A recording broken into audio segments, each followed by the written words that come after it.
Next, Mary Backstage, Noble Wife. The story of America's favorite family of the footlights and their fight for security and happiness against the concrete heart of Broadway.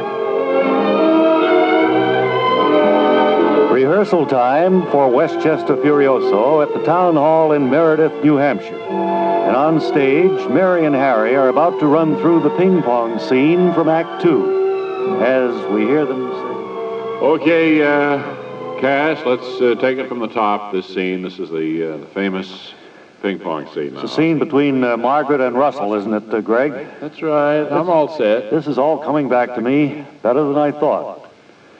It's funny, isn't it? Once you've committed something to memory this way, just to walk through brings it all back to you. Yes, that's right. It gives you a feeling of security to know that you do remember the lines. It's been quite a while since we played this part. But we're such pros, though, even if we do forget a line or a hesitation, we can cover it beautifully. We can ad-lib, throw in a line, make a line up that'll fit the scene. Look, would you cool it on the ad-libbing? Because the last time you did that, it threw everybody off. I know what you mean. The next man, the stage manager, the fella running the curtain, he didn't know what to do. Right, Greg. See, what happened was you started ad-lib and then went on 10, 15 minutes, and everybody was totally confused. The musical director quit, you recall. Yes, I do remember. So if you could bear in mind, cool the ad-libbing and stick to the script. We doing any of the musical numbers today, Mr. Barlow? Maybe a little bit we will, yeah. Well, I'll have to go back to the new Meredith house and get my tap shoes then. All right, whatever you... I'll be back in 15 Okay, minutes. Mary and Harry, let's have it from the top now in the ping pong scene. Right, Greg.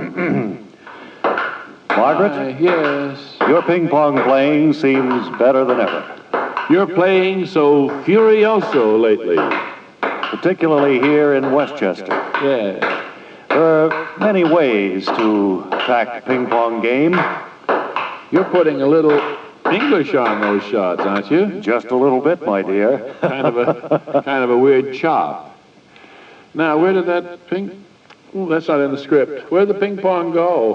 It went over there, over under the chair. I'll get it. All right, fine. Sorry, Greg. It's okay. Cut out the ad-libbing, though. Stick to the script. Well, Mary was just commenting on the fact that the ping pong ball went off the edge of the table. Well, Here if it that is. happens in the show, just don't say where the ball goes. Just go All get right. it. You understand? Sure, we'll pick it up right here. Yes, and your serves seem better than ever, too. I'm putting a little English on my serves now. Have you noticed? What's that line again, Greg? Just want to say, what did you say? What did you say? I'm putting a little English on my serves now. Did you notice? Where'd the ball go? Oh, here it is. God, Wait. I don't think you know your part, Harry. Well, let me have the book. We just run over a little bit here. Yeah. Oh, what's that, Mary? I didn't say anything. Calvin, is that you? No, it's not me. I'm just sitting here working a crossword puzzle in the dimly lit backstage. Greg? Do you hear what we hear up here? What is that? Is that some kind of a joke? Well, it's certainly not in the show. Hey, Peavy? Yeah, howdy, bud. Peavy, come here. Yeah. We're just going through a run-through of Westchester. Can you tell me what's all this we're hearing? What's that? What do you mean? Well, it sounds like ghosts, if I... Oh, they've come back. You heard them. Heard what? I don't hear anything now. I don't either, but just a few moments ago, we definitely heard ghosts, or something that sounded like ghosts. Well, if you heard that, they're back. It's the Meredith Jinx.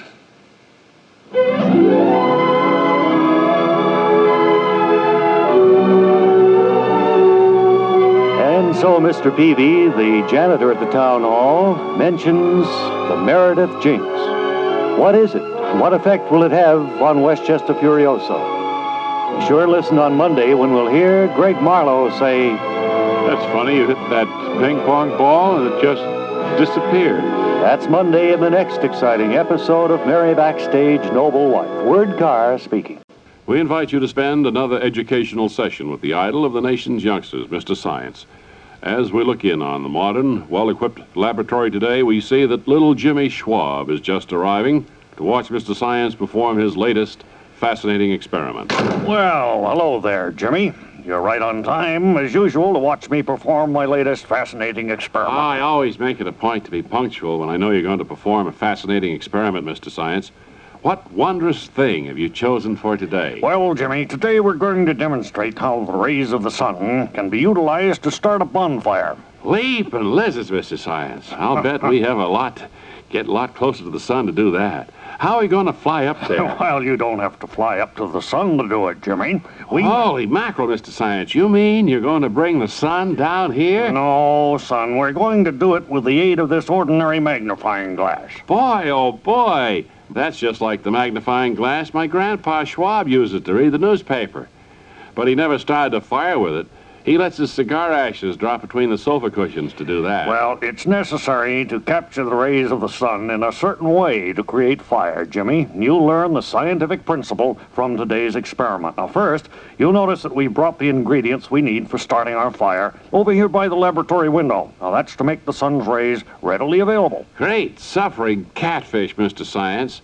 What's that ingredient you've piled up there on the laboratory workbench? That's called straw, Jimmy. Straw? Wowie, zingo. Wait till I tell the gang at school I've seen some of that. Yes, well, I'm sure this is opening up a whole new world for you, son. Oh, gosh, I'm awestruck with childish amazement. Well, the most exciting part is yet to come. Now, watch how I hold the magnifying glass so that it directs all the sunlight onto one small area of our straw pile. Boy, oh boy, holding it that way likewise makes the straw look much larger when viewed through the glass. Well, that's true, Jimmy, but that's not the point of this particular experiment. Well, holy Ned, Mr. Science, I don't see any other point. The straw is just lying there looking bigger than it did before. Well, observe more closely, Jimmy. You see the smoke starting to rise from that spot where the sun's rays are concentrated? Oh, golly, two shoes. I sure do, Mr. Science.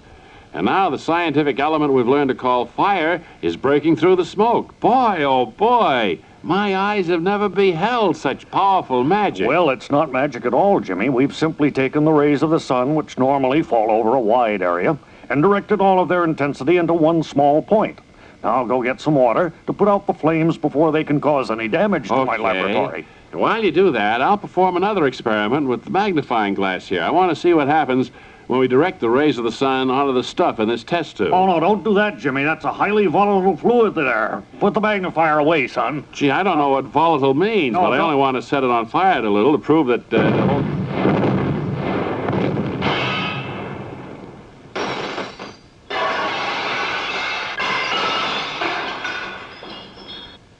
This session with Mr. Science was brought to you as a public service, paid for by the Philanthropic Council to make things nicer. Today's broadcast was the last in our current series.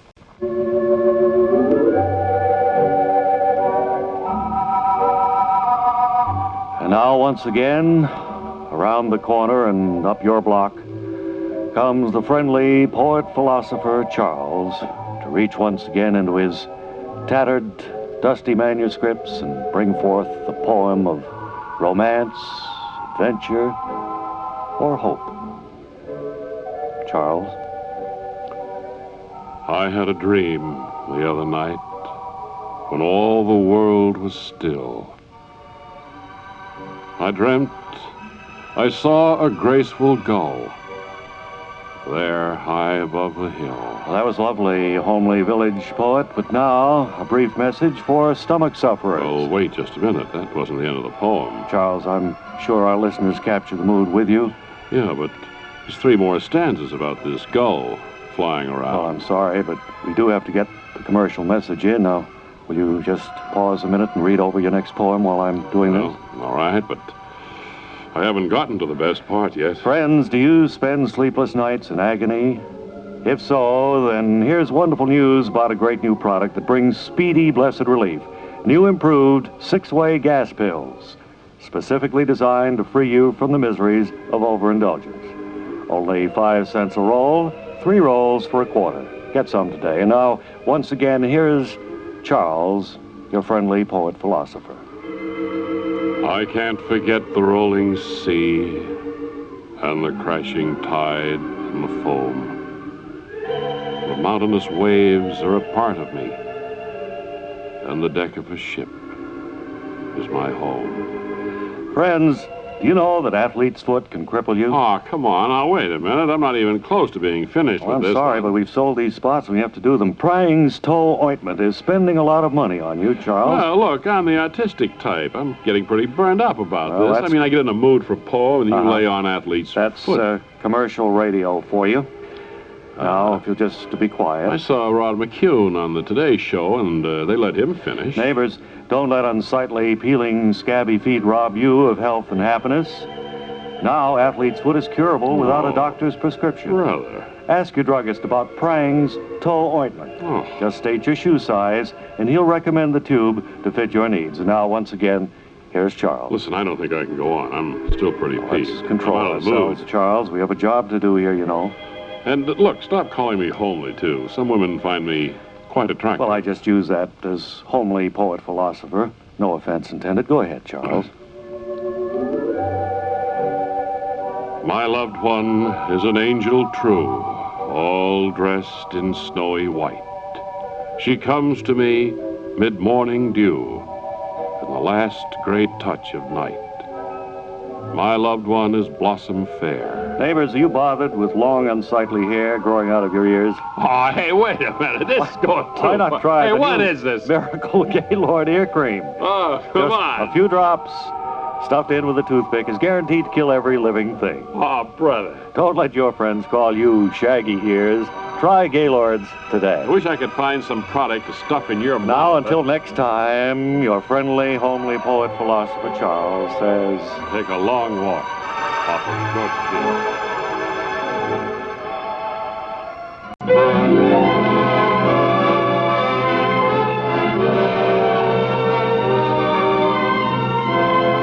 Next, Mary Backstage, Noble Wife.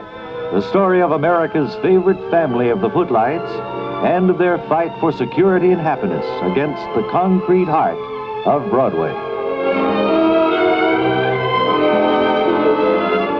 The Meredith Jinx. That's what the janitor, Wallace Peavy, calls the strange sounds that came out of the darkness at the little New Hampshire town hall as Mary, Harry, Pop, and Calvin were rehearsing scenes for Westchester Furioso. Now, minutes after our last episode, we hear Greg Marlowe say, Okay, that looked pretty good. Now, I think if we could get the cast on Pop, we want to do your dance routine. "Okay, Mr. Marlowe." And then we want to have the second act finale with all the girls, the singers, and In Your Hat number. Right. What do you think about that, Jinx, Greg? You think it's going to hurt the show at all? Well, I don't believe in any ghosts or spooks or jinx, do you? Well, they were ghostly sounds that we heard. If they were ghostly sounds, it's somebody up there in the third balcony who's trying to see. They heard it again. Sure, well, it doesn't bother me, not one bit. Where's Mary? Mary? Mary? Larry, Mary? Mary? Maybe she went over to the coffee shop across the street. Well, I hope so. No, I mean, go ahead and scream again, Ghost. You got us petrified down here. See how frightened we are? What do you suppose Mary is? She probably went across the street. Mary? I didn't see her leave the theater. It's so dark out there, you can't see anything. Mary? Well, why don't we go ahead with rehearsal and maybe she'll show up. Okay. All right, Pop, on stage for that big dance number. Little bit.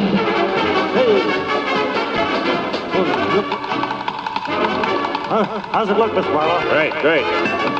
Keep smiling, though. Right. Hair flops down in my eyes. Gotta get something to take care of that. Oh! Great, great. The ghost must like it, too. Yeah, that could be the janitor, on the other hand. I'm going to get the police and have them check this out. This is nonsense. All right, you want to bring the girls out and have them Girls, start the on number? stage, please, for the big second act finale. If you would, please. Okay, Maestro, hit it. Smile, girls. That's it. Boy, it's good to hear that music again. In your hat by Lily Dashay, and your gown by Scaparelli.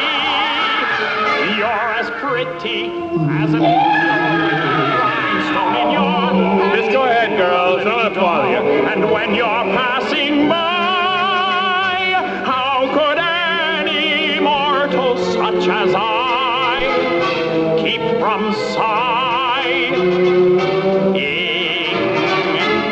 Isn't she lovely? Don't I adore the way her gorgeousness has thrilled me to the core? She is so lovely and so divine. I'd swim the Panama Canal to make her mine. Greg, I don't know what to make of those noises. There's something going on here that we better check out. Oh, it's some crank up on the balcony. I'll call the cops. I'll get them out of here. Probably by some showtime. of the town kids that just Boy. try to raise trouble with the Meredith Jinx. I buy that. Smile. Keep smiling, girls. You're an invitation to a fond caress. And when you pass my way, Keep smiling, girls. Don't let it bother you. Greg, I'm going out and look for Mary. I'm afraid she's missing. And so Harry expresses concern for Mary. But is she really at the coffee shop across the street? And what of the Jinx in Meredith, New Hampshire? Be sure and join us tomorrow when we'll hear Calvin say, She wasn't there, huh? that's tomorrow in the next exciting episode of Mary Backstage Noble Wife. Word Carr speaking.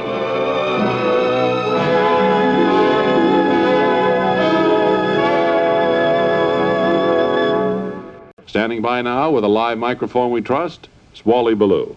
Harold here in Sunnyside, and Mr. Gilmore, the trophy train manager, is with me. Mr. Gilmore, I understand another shipment of Bob and Ray memorabilia arrived this morning to go aboard the train, items that weren't carried coast to coast in your recent trip. Some brand new Bob and Ray memorabilia arrived this morning, as you point out, and we're just getting them placed into the various display cases. Is that what those gentlemen in the white jackets are doing? That's right, and you notice that they all wear white cotton gloves too, so as not to put any Spots or spots or fingerprints or anything on these Bob and Ray precious trophies. Can you tell us what some of the new items may include, so that the folks who haven't had the opportunity to visit the trophy train as yet will have something more to look forward to? Well, we have Bob's tie that he wore at his high school graduation. That's going into the case down there. Right. We have Ray's report cards in that case, right? Ray's shoes, boots, with a little compartment for a jackknife that he wore in the 4th grade. They're going into those. See right down there, he's putting them in now. They held up remarkably over these years. They don't make boots with places for jackknives hardly anymore. No, and probably it's a good thing if you want to make a comment on everyday life. Oh, really? I always thought that was a nice idea myself. I think there was also a sheepskin coat. Coat, right. That belonged to one of them. I haven't had a chance to check it all out. That's going in there now. I think those are very warm in the winter, you know. The gear shift knob off the first automobile that Bob owned. Is that so? I think so, yeah. I haven't had a chance to go through. I just had the inventory handed to me. I beg your pardon? It's marble. Really? It's a marble gear shift. I thought it was imitation, those things. Might be real imitation. marble, it'd be pretty heavy, wouldn't it? Yeah, I suppose. Could be glass, maybe. You know, marble is, if you hit marble wrong, it'll shatter in a million pieces. I don't think it would be very practical to use marble as a gear shift knob. I really don't. Probably wouldn't. Speaking of automobile accessories, I don't know who owned this. There's a horn that goes da da da da, and that's being placed in the case now. That goes back a few years. And we're adding, of course, some new food items here at the refreshment tent. Such as, Mr. Gilmore, I was just going to ask you that. Well, of course, we have the usual, the pickle burger, the Maryland crab cakes, and the fried clams and so forth. Today, we're adding grilled cheese and tomato sandwiches. Of course, that isn't anything really unusual. I don't think you can expect a run on that, although it's a steady favorite. Standard, of course it is. It is standard, but it's a steady favorite. clear across the country. We haven't had a chance to have those before. Right. And we are offering for other people who are probably watching their diet dried toast. Well, fine. It sounds like a good assortment of... I point out the people here at Harold seem to be a little different than the average Bob and Ray fan that we've met across the Southwest and Far West. Really? Well, of course, they're New Yorkers for the most part. Essentially, they are mostly New Yorkers. And Stand over here just a minute. Right. They're a little close to that other track. Very.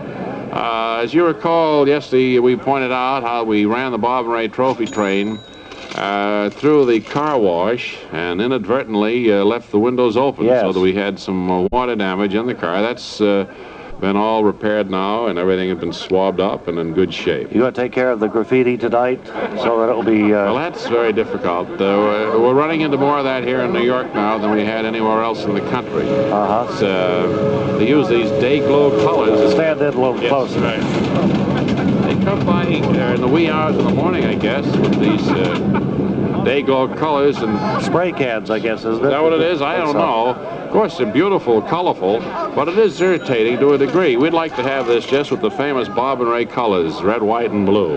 Just what people have come to know and recognize when it pulls into their town over the years. A lot of people get us confused with an Amtrak train. Right. Because we have pretty much the same color scheme, but we don't have that Amtrak arrow. Right. As such. Well, that's the story then from Harold. This is Wally Ballou with our first report of the afternoon. As things develop through the remainder of the day, we'll call in if there's something. How about a grilled cheese with tomato? Wouldn't mind. I'll make my way over there and have one. Thank you. Look, here's a ticket. You can have it for free. Thank you.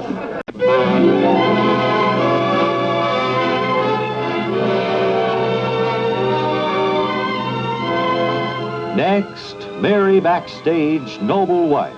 The story of America's favorite family of the footlights and their fight for security and happiness against the concrete heart of Broadway. Yesterday, in the deserted town hall in Meredith, New Hampshire, as Greg Marlowe was putting the cast of Westchester Furioso through its rehearsal, Harry, Calvin, and Papa Lovett suddenly discovered that Mary was not in attendance. Now, it's a few minutes later, as the four men stand on the dimly lit stage, the orchestra and chorus having been given a 10-minute break. And we hear Greg say, Did Calvin get back With the sandwiches? No, I don't think he's back yet, Greg. Greg, we're concerned about Mary and where she might be. Not about sandwiches. Calvin seems to be taking a lot. Of course, we're concerned about Mary, but she can't be far. Maybe she went back to the hotel. No, I called there. They haven't seen her. Oh. Then there's those strange noises, the Meredith Jinx, Mr. Peavy calls it. Well, I'm not going to let that bother me at all. No, that's a bunch of Meredith rowdies, I think, up in Sure the... it is. It's just a bunch of dropouts up there trying to make life miserable for us, and I just won't let them get to us. I want to call the police shortly. I wonder if Mr. Peavy has seen Mary anywhere. Oh, Wallace? Wallace? Mr. Peavy? Howdy, Bob. I wonder if you could shed some light on the disappearance of our friend, Mary Backstage. She's the star of this play, and we haven't seen her now for almost 35 minutes. She's the wife of the beloved idol of a million other women. That's right. Huh. Okay, the sandwiches. Who had the corned beef? Oh, I ain't seen her. I did. I wanted the corned beef. I had ham and cheese, Calvin. Okay. I did, too. Mine was on rye. Right, So was mine, Pop. Okay, and everybody had the milk, right? Oh, be quiet. You're not going to scare us. When do you plan to call the police, Greg? Here's your pickle. Thank you. Where's my pickle? Oh, here it is, Mr. Marlowe. Oh, Yeah? good. Have you seen Mary? Who?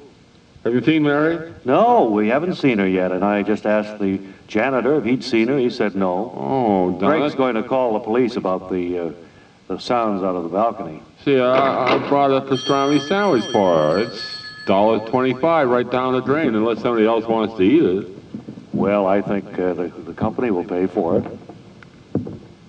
Do you hear those noises upstairs? Yes, now that you mention it. Maybe that's the theater personnel probably sweeping out the balcony. It also might be Mary. exploring the theater and finding out where the various fire exits are so that in case of emergency, she'll know just where to run. But she sounds like she's walking around in trooper shoes. And Yes. she was wearing those very dainty ballet slippers last time I saw her. Right. No, see. that couldn't be Mary with her. Who's going to take this pastrami off my hands? Because I bought it for Mary, and I I'll sunk leave it wrapped up there, Calvin. $1.25 into it, and they charge you 2 cents per pickle slice. Boy, prices are high here in Meredith, aren't they? Well, they're high all over. Everything is out of sight, you Right in know. the heart of the Yes, salami sir. belt, too. Mr. Peavy, Yeah, howdy, bub. do you want a pastrami sandwich? The price is right. How much you asking for it? $1.25, 2 cents for this pickle slice. No, I can get it for 70 cents. Where? Across the street. Well, why didn't you tell us about that? I went 2 blocks. You didn't ask me. That's the jinx of this theater, all right. Nobody wants Wait, here comes somebody. to do Mary? anything. Oh, somebody did come in then. I didn't see anybody. I heard the door open, though. I saw the flash of sunlight come into the darkened theater here, then the door shut. Calvin, didn't you ever think to ask for mustard on these sandwiches?